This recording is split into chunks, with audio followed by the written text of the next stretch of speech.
ಓಂ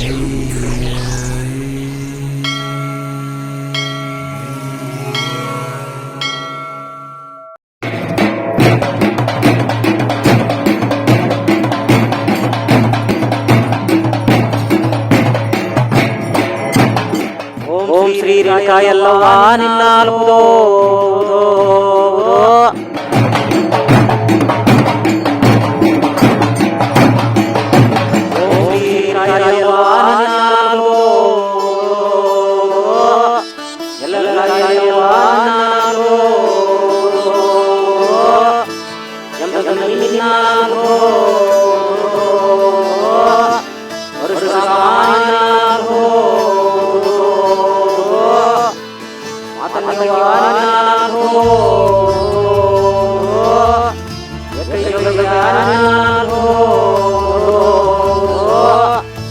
ಸತ್ಯವಾರಿನ್ನಾಲ್ಕುದೋ ಉದೋ ಉದೋ ಮಲ್ಲಿಕಾರ್ಜುನ ನಿನ್ನಾಲ್ಕುದೋ ಉದೋ ಉದೋ.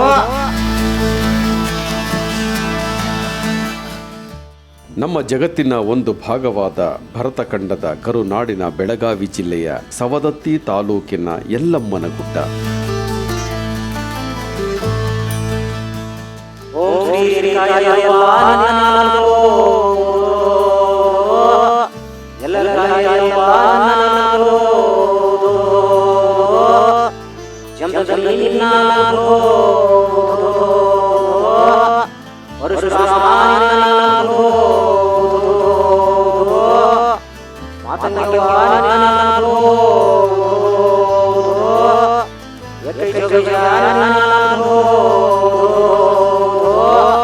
ಜೋಗಲವಾಯಿ ಸತ್ಯವಾರಿನ್ನಾಲ್ಕುದೋ ಉದೋ ಉದೋ ಮಲ್ಲಿಕಾರ್ಜುನ ನಿನ್ನಾಲ್ಕುದೋ ಉದೋ ಉದೋ. ಐತಿಹಾಸಿಕ ಪುರಾಣ ಪ್ರಸಿದ್ಧವಾದ ಸವದತ್ತಿಯ ಯಲ್ಲಮ್ಮನ ಗುಡ್ಡದ 7 ಕೊಳ್ಳದಲ್ಲಿ ನೆಲೆಸಿರುವ ಈ ಎಲ್ಲಾ ದೇವಾನುದೇವತೆಗಳನ್ನು ಮತ್ತೊಮ್ಮೆ ಈ ಅಮೃತವಾಣಿಯ ಮುಖಾಂತರ ಶ್ರೀ ರೇಣುಕಾ ಯಲ್ಲಮ್ಮನ ಸಜ್ಜನ ಭಕ್ತರಾದ ನಾವು ನೀವೆಲ್ಲರೂ ಮಡಿ ಹುಡಿಯಿಂದ ಹೃದಯ ತುಂಬಿ ಭಕ್ತಿಪೂರ್ವಕವಾಗಿ ಹಾಡಿ ಹೊಗಳಿ ಸ್ಮರಿಸಿ ಈ ದೇವಾನುದೇವತೆಗಳ ಅನುಗ್ರಹಕ್ಕೆ ಪಾತ್ರರಾಗುತ್ತಾ ಹಿಂದಿನ ಸಂಚಿಕೆಯಲ್ಲಿ ಪ್ರಸ್ತಾಪಿಸಿದಂತೆ ಎಲ್ಲ ಸಜ್ಜನ ಭಕ್ತರನ್ನು ಕಾಯುವ ಮಹಾಮಾತೆ ಶ್ರೀ ರೇಣುಕಾ ಯಲ್ಲಮ್ಮನ ಸಹೋದರಿಯಾದ ಮಹಾಮಾತೆ ಮಾತಂಗ್ಯಮ್ಮನ ದೇವಸ್ಥಾನ ಮತ್ತು ಮಹಾಮಾತೆಯ ಕಿರುಪರಿಚಯ ಮಾಡಿಕೊಳ್ಳೋಣ ಬನ್ನಿ.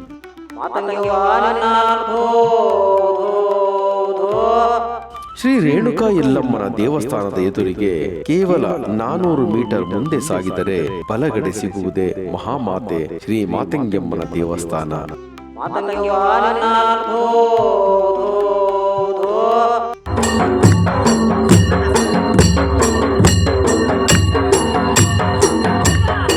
ಇಲ್ಲಿಗೆ ಶ್ರೀ ರೇಣುಕಾ ಯಲ್ಲಮ್ಮನ ದರ್ಶನಕ್ಕೆ ಬರುವ ಕೋಟ್ಯಾಂತರ ಸಜ್ಜನ ಭಕ್ತರು ಮೊದಲು ಈ ಮಾತಂಗ್ಯಮ್ಮನ ದರ್ಶನ ಪಡೆದು ಶ್ರೀ ರೇಣುಕಾ ಯಲ್ಲಮ್ಮನ ದರ್ಶನ ಮಾಡುವರು.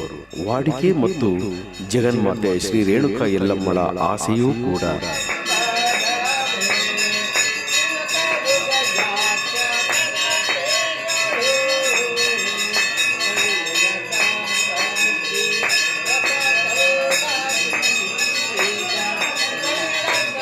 ಶ್ರೀ ರೇಣುಕಾ ಯಲ್ಲಮ್ಮಳ ಗುಡ್ಡಕ್ಕೆ ಬರುವ ಸಾವಿರಾರು ಸಜ್ಜನ ಭಕ್ತರು ಅವರವರ ಮನೆಯಿಂದಲೇ ಮೀಸಲು ಬುತ್ತಿಯನ್ನು ಮಹಾಮಾತೆ ಮಾತಂಗ್ಯಮ್ಮಳಿಗೆ ಅರ್ಪಿಸಲು ಅವರವರ ಮನೆಯಲ್ಲಿಯೇ ತಯಾರಿ ಮಾಡುತ್ತಾರೆ.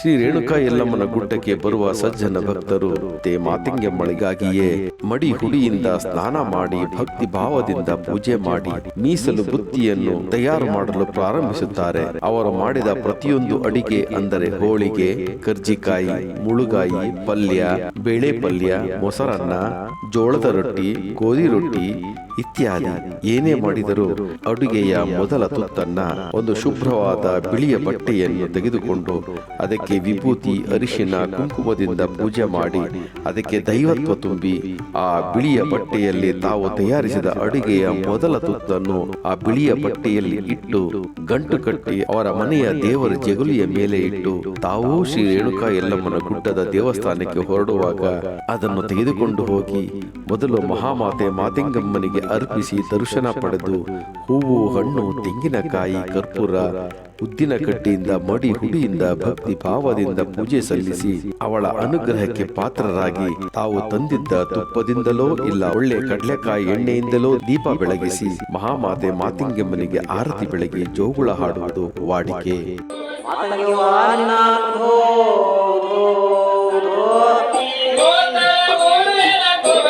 ಹೀಗೆ ಜೋಗುಳ ಹಾಡಿ ಮಹಾಮಾತೆ ಮಾತಿಂಗಮ್ಮಳ ಅನುಗ್ರಹಕ್ಕೆ ಪಾತ್ರರಾಗುವುದು ಸಜ್ಜನ ಕೋಟ್ಯಾಂತರ ಭಕ್ತರ ವಾಡಿಕೆ ಮತ್ತು ನಂಬಿಕೆ.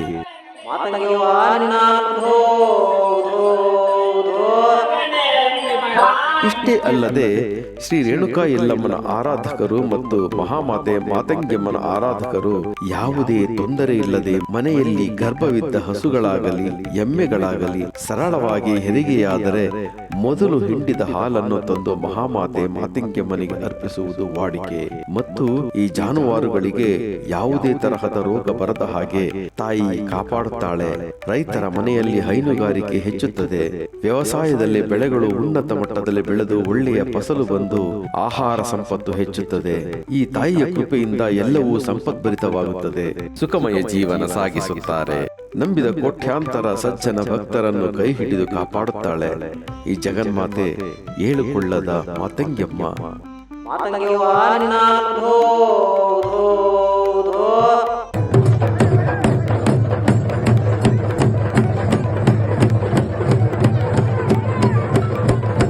ಅಷ್ಟೇ ಅಲ್ಲದೆ ನಂಬಿ ಬಂದ ಕೋಟ್ಯಾಂತರ ಸಜ್ಜನ ಭಕ್ತರ ಪಾಲಿಗೆ ಬೇಡಿದ ವರಗಳನ್ನು ಕರುಣಿಸುವ ಕಲಿಯುಗದ ಕಲ್ಪವೃಕ್ಷ ಕಾಮಧೇನುವಿನ ಸ್ವರೂಪಿಯಾಗಿದ್ದಾಳೆ ಈ ಮಹಾಮಾತೆ ಮಾತಂಗಮ್ಮ.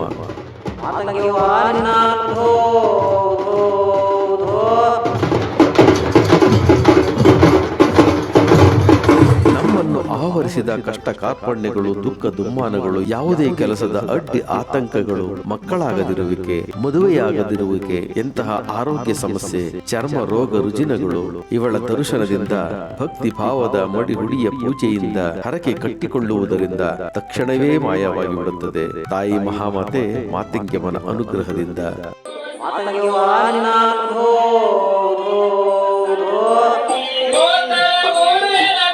ಇದಕ್ಕಾಗಿ ಕೋಟ್ಯಾಂತರ ಸಜ್ಜನ ಭಕ್ತರು ಕರ್ನಾಟಕ, ಮಹಾರಾಷ್ಟ್ರ, ತಮಿಳುನಾಡು, ಆಂಧ್ರ ಪ್ರದೇಶ, ತೆಲಂಗಾಣ, ಕೇರಳ, ಬಿಹಾರ, ಒರಿಸ್ಸಾ, ಇಷ್ಟೇ ಅಲ್ಲದೆ ಇನ್ನು ಅನೇಕ ಹೊರ ರಾಜ್ಯ ಮತ್ತು ಹೊರ ದೇಶಗಳಿಂದ ಸಜ್ಜನ ಭಕ್ತರು ಇಲ್ಲಿಗೆ ಬಂದು ತಾಯಿ ಮಹಾಮಾತೆ ಮಾತಂಗಮ್ಮನ ದರ್ಶನ ಪಡೆದು ಇವಳ ಅನುಗ್ರಹಕ್ಕೆ ಪಾತ್ರರಾಗಿದ್ದಾರೆ ಮತ್ತು ಪಾತ್ರರಾಗುತ್ತಲೂ ಇದ್ದಾರೆ.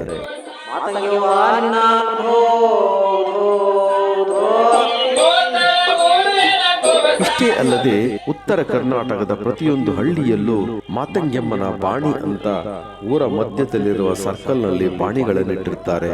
ಆ ಬಾಣಿಯನ್ನು ಶ್ರೀ ರೇಣುಕಾ ಯಲ್ಲಮ್ಮನ ಅನುಯಾಯಿಗಳಾದ ಜೋಗಪ್ಪ, ಜೋಗತಿಯರು ಪೂಜೆ ಸಲ್ಲಿಸುತ್ತಾರೆ. ಊರಲ್ಲಿರುವ ದನ ಕರುಗಳಿಗೆ, ಮನುಷ್ಯರಿಗೆ, ಯಾವುದೇ ರಾಸುಗಳಿಗೆ ಏನೇ ತೊಂದರೆ ಬಂದರೂ ಆ ಬಾಣಿಗಳಿಗೆ ಪೂಜೆ ಸಲ್ಲಿಸಿ ಅದರಲ್ಲಿರುವ ನೀರನ್ನು ಮೈಗೆ ಸಿಂಪಡಿಸಿಕೊಂಡರೆ ಯಾವುದೇ ತೊಂದರೆ, ಕಷ್ಟ ಕಾರ್ಪಣ್ಯ, ರೋಗ ರುಜಿನಗಳು ಮಾಯವಾಗಿ ಬಿಡುತ್ತದೆ. ಇದು ಸತ್ಯವೂ ಕೂಡ. ಇದರಿಂದ ಎಷ್ಟೋ ಕೋಟ್ಯಾಂತರ ಸಜ್ಜನ ಭಕ್ತರು ಆರಾಮವಾಗಿ ತಾಯಿಯ ಹೆಸರಲ್ಲಿ ಸುಖಕರ ಜೀವನ ನಡೆಸುತ್ತಿದ್ದಾರೆ.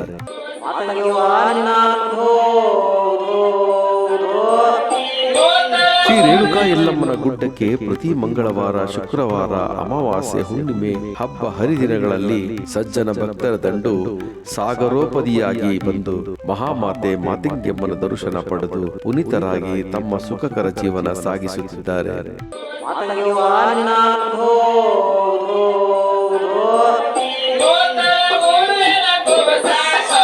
ಯಾರು ಶ್ರೀ ರೇಣುಕಾ ಯಲ್ಲಮ್ಮನ ಗುಡ್ಡಕ್ಕೆ ಬಂದಿಲ್ಲವೋ ಎಲ್ಲರೂ ಒಮ್ಮೆ ಭೇಟಿ ಕೊಟ್ಟು ಈ ಗುಡ್ಡದಲ್ಲಿರುವ ಎಲ್ಲಾ ದೇವಾನುದೇವತೆಗಳ ದರ್ಶನ ಮಾಡಿ ಇವರ ಅನುಗ್ರಹಕ್ಕೆ ಪಾತ್ರರಾಗಿ ತಮ್ಮ ಕಷ್ಟ ಕಾರ್ಪಣ್ಯ, ದುಃಖ ದಾರಿದ್ರ್ಯಗಳಿಗೆ, ರೋಗ ರುಜಿನಗಳಿಗೆ ಮುಕ್ತಿ ಹಾಡಿ ಸುಖಕರ ಜೀವನ ನಡೆಸಿ ಬೇಡಿ ಬಂದ ಸಜ್ಜನ ಭಕ್ತರಿಗೆ ಏಳುಕೊಳ್ಳದ ಶ್ರೀ ರೇಣುಕಾ ಯಲ್ಲಮ್ಮನ ಗುಡ್ಡದಲ್ಲಿ ನೆಲೆಸಿರುವ ಎಲ್ಲಾ ದೇವಾನುದೇವತೆಗಳ ಅನುಗ್ರಹ ತಮಗೆಲ್ಲ ಸಿಗಲಿ.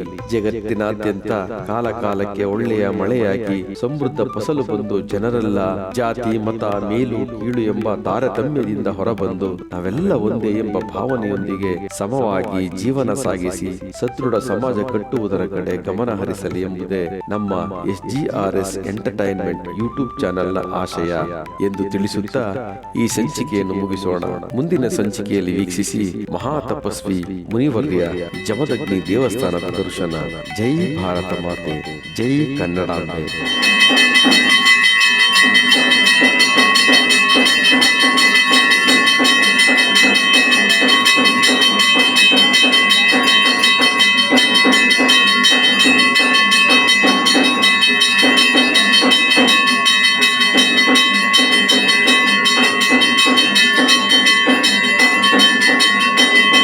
ಮಾತೆ ಸಂಗೀತ ರಸಿಕೆ ಹಲವಾರು ನಾಮಗಳಿಂದ ಕರೆಯಲ್ಪಟ್ಟಂಥ ಶ್ರೀ ಮಾತಂಗಿ ದೇವಿಯ ಪಾದಗಳಿಗೆ ನಮಸ್ಕರಿಸುತ್ತಾ, ಶ್ರೀ ಮಾತಂಗಿ ದೇವಿಯ ಒಂದು ಇತಿಹಾಸ,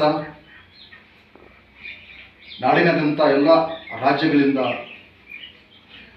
ವಿದೇಶಿಗಳಿಂದ ಬರುವಂಥ ಭಕ್ತಾದಿಗಳು ಮೊದಲಿಗೆ ಶ್ರೀ ಮಾತಂಗಿ ದೇವಿಯ ದರ್ಶನ ಪಡೆದು ನಂತರ ಯಲ್ಲಮ್ಮ ದೇವಿಯ ದರ್ಶನಕ್ಕೆ ಹೋಗುವಂಥ ಪದ್ಧತಿ ಆದಿಕಾಲದಿಂದ ನಡೆದುಕೊಂಡು ಬಂದಂಥ ಪದ್ಧತಿ. ಮೊದಲಿಗೆ ಶ್ರೀ ಮಾತಂಗಿ ದೇವಿಯ ಒಂದು ದರ್ಶನ ಪಡೆಯುವುದುಕೊಂಡು ಅಂದರೆ ಬರುವಂಥ ಸಕಲ ಭಕ್ತಾದಿಗಳು ಶ್ರೀ ದೇವಸ್ಥಾನಕ್ಕೆ ಬರಬೇಕಾದರೆ ತಾವು ಬರೋ ಮುಂಚೆ ತಮ್ಮ ಮನೆಯಲ್ಲಿ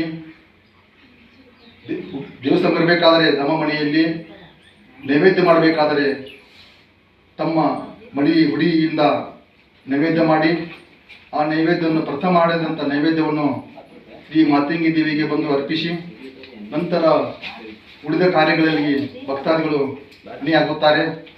ಆದ ಕಾರಣ ಮುಂಬರುವ ದಿನಗಳಲ್ಲಿ ಅಮ್ಮನ ಒಂದು ಪವಾಡ ಇಲ್ಲಿ ಬರುವಂಥ ಭಕ್ತರಿಗೆ ತಮ್ಮ ಸಂಕಲ್ಪ ಮಾಡಿದಂಥ ಭಕ್ತರಿಗೆ ಆ ತಾಯಿ ಶ್ರೀ ರೇಣುಕಾ ಮಾತೆ ಹಾಗೂ ಯಲ್ಲಮ್ಮ ಮಾತಂಗಿ ದೇವಿಯು ಒಂದು ಆರೋಗ್ಯ ಆಯುಷ್ಯ ಸಂಪತ್ತು ಕರುಣಿಸಿ ಅವರಿಗೆ ಒಳ್ಳೆಯದ ಯಾವುದೇ ಕಾರ್ಯಗಳಲ್ಲಿ ಒಳ್ಳೆಯದಾಗಲಿ ಅಂಥೇಳಿ ಇವತ್ತಿನ ದಿವಸ ಆ ತಾಯಿ ಮಾತಂಗಿ ದೇವಿ ಪಾದಗಳಿಗೆ ಹಣೆ ಮಾಡೋದು, ಆ ಬರುವಂಥ ಭಕ್ತಾದಿಗಳಿಗೆ ಒಳ್ಳೆಯ ಒಂದು ಆಶೀರ್ವಾದ ಮಾಡಲಿ.